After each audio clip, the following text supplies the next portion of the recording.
Hello friends, welcome to Samayal in Tamil. இன்னைக்கு leg piece biryani எப்படி செய்யறதுன்னு பார்க்கலாம். அதுக்கு முன்னாடி இதுவரைக்கும் நம்ம சேனலை சப்ஸ்கிரைப் பண்ணாம இருந்தீங்கன்னா சப்ஸ்கிரைப் பண்ணிக்கோங்க. பக்கத்துல உள்ள பெல் ஐகானை கிளிக் பண்ணிட்டீங்கன்னா நான் போடுற வீடியோஸ் எல்லாமே உங்களுக்கு நோட்டிஃபிகேஷனா கிடைக்கும். இந்த வீடியோ பிடிச்சிருந்தா லைக் பண்ணுங்க, ஷேர் பண்ணுங்க, மறக்காம செஞ்சு பார்த்துட்டு கமெண்ட்ல சொல்லுங்க. இப்போ லெக் பீஸ் பிரியாணி எப்படி செய்யறதுன்னு பார்க்கலாம். இப்போ பிரியாணி செய்யறதுக்கு ஃபர்ஸ்ட் நம்ம அரிசி ஊற வச்சிடலாம். அரிசி நான் இன்னைக்கு 2 டம்ளர் அரிசி எடுத்திருக்கேன். சீரக சம்பா அரிசி. அரிசி பார்த்தீங்கன்னா கரெக்டாக 20 நிமிஷத்துக்கு முன்னாடி ஊற வச்சா போதும். சீரக சம்பா அரிசி ரொம்ப நேரம் ஊறணுங்கிறது இல்லை.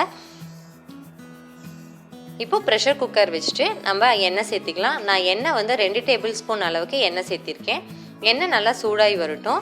எண்ணெய் நல்லா சூடானதுக்கப்புறம் ஒரு பிரிஞ்சி இலை, 1/2 இன்ச் அளவுக்கு பட்டை, 3 மராட்டி மொக்கு, 2 கிராம்பு, 2 ஏலக்காய் சேர்த்திக்கலாம். சேர்த்தி நல்லா வதக்கி விட்டுக்கலாம். எண்ணெயில்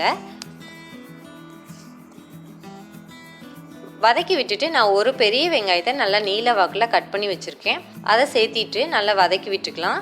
அடுப்பை மீடியம் ஃப்ளேமில் வச்சுட்டு நல்லா வதக்கி விட்டுக்கலாம். 3 பச்சை மிளகாய் காரத்துக்கு சேர்த்திக்கலாம். சேர்த்திட்டு எண்ணெயில் நல்லா வதக்கி விட்டுக்கணும்.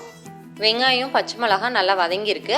இப்போ 2 டீஸ்பூன் அளவுக்கு இஞ்சி பூண்டு பேஸ்ட்டு சேர்த்திக்கலாம். சேர்த்திட்டு அந்த பச்சை வாசனை போகிற வரைக்கும் நல்லா வதக்கி விடணும். இஞ்சி பூண்டு பேஸ்ட்டு பார்த்தீங்கன்னா நீங்கள் கலரி விடாது விட்டுட்டிங்கன்னா அடிப்பிடிக்க ஆரம்பிக்கும். அதுக்காக நம்ம கொஞ்சமாக உப்பு சேர்த்திட்டு நல்லா வதக்கி விட்டோம்னா நல்லா அடிப்பிடிக்காது.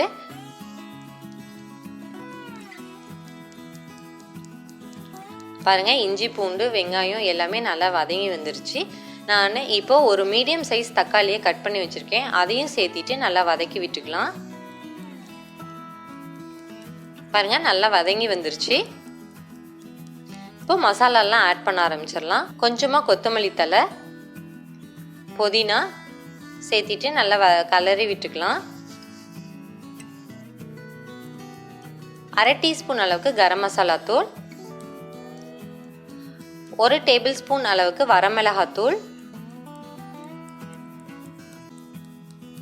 1/2 டீஸ்பூன் அளவுக்கு கறி மசால் தூள், 3மே சேர்த்திட்டு நல்லா கலந்து விட்டுக்குங்க. மசாலா எல்லாமே வெங்காயத்தில் கலந்து வர மாதிரி கலந்து விட்டுக்கலாம். நான் லெக் பீஸ் 4 பீஸ் எடுத்திருக்கேன். 4மே சேர்த்திட்டு நல்லா மசாலாவோட கலந்து வச்சுக்கணும்.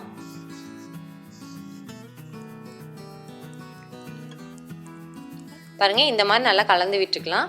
கலந்து விட்டுட்டு 1/2 எலுமிச்சம்பழத்தை நல்லா புழிஞ்சு விட்டுடலாம். லெக் பீஸ் பார்த்தீங்கன்னா ஃபஸ்ட்டு நல்லா வேக வைக்கணும். அதனால் அதுக்காக நான் எந்த டம்ளரில் அரிசி எடுத்துருக்கணும் அதே டம்ளரில் 1 டம்ளர் தண்ணி சேர்த்திருக்கேன். அப்போ தான் தண்ணியோட அளவு மாறாது இருக்கும். 1 டம்ளர் தண்ணி சேர்த்திட்டு நல்லா வேக வச்சு எடுத்துக்கலாம். இப்போ நான் லிட்டு போட்டு க்ளோஸ் பண்ணிவிட்டு 2 விசில் விட்டு எடுக்க போகிறேன். 2 விசில் விட்டு எடுத்தாச்சு. நல்ல பீஸ் பார்த்தீங்கன்னா நல்லா வெந்து வந்திருக்கு. இப்போ நம்ம ஊற போட்டிருந்த அரிசியை நல்லா கழிஞ்சிட்டு நம்ம சேர்த்திக்கலாம். சேர்த்தி நல்லா கலந்து விட்டுக்கணும்.